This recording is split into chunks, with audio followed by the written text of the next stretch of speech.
So here's some practical steps that I want to encourage your church with today. We must have good examples to live lives of Christian integrity. And who's our ultimate example? Come on, you've been to Sunday school this morning. Who's our ultimate example? Jesus! Like, the preschoolers could tell me that answer, right? I just threw up a wiffle ball.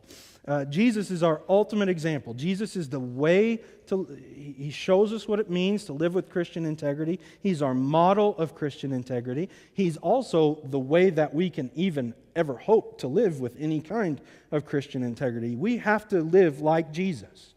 The word Christian means little Christ, or like Christ, or Christ imitator. That I-A-N ending, it means like or imitator of. That word Christian was originally meant as a slanderous term by those who were opposed to Jesus. But Christians said, hey, that doesn't sound so bad. And they took it and they wore it like a badge of honor. It really is who we're supposed to be. We're supposed to be imitators of Christ. As disciples, a disciple is a follower, but in the Bible, disciples were people who didn't just follow after a teacher, they modeled their lives after the teacher.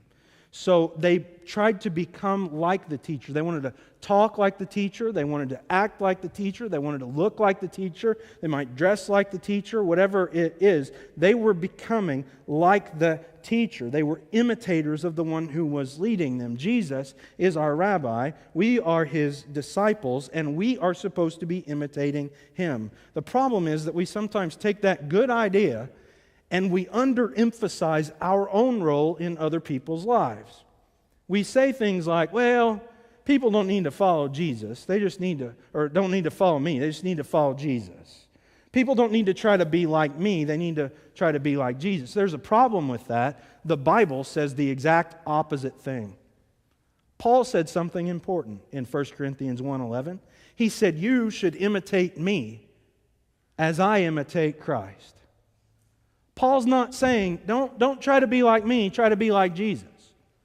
Instead, he says, I'm following Jesus, and you should follow me as I follow Jesus. Get what Paul's not saying.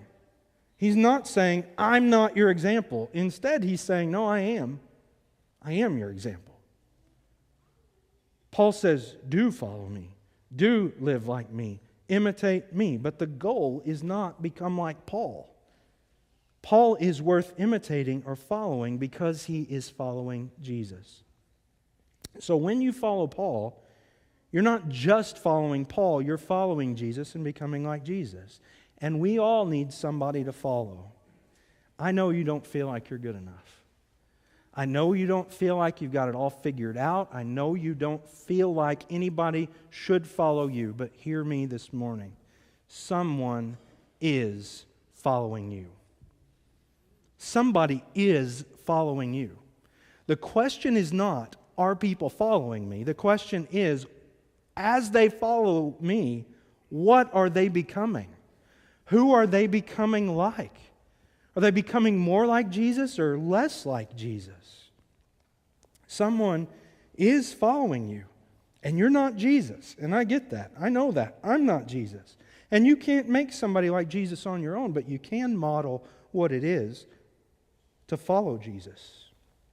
You can provide an example for them to follow. You can pour into them. You can show them what it means to live a Christian life in pursuit of Jesus.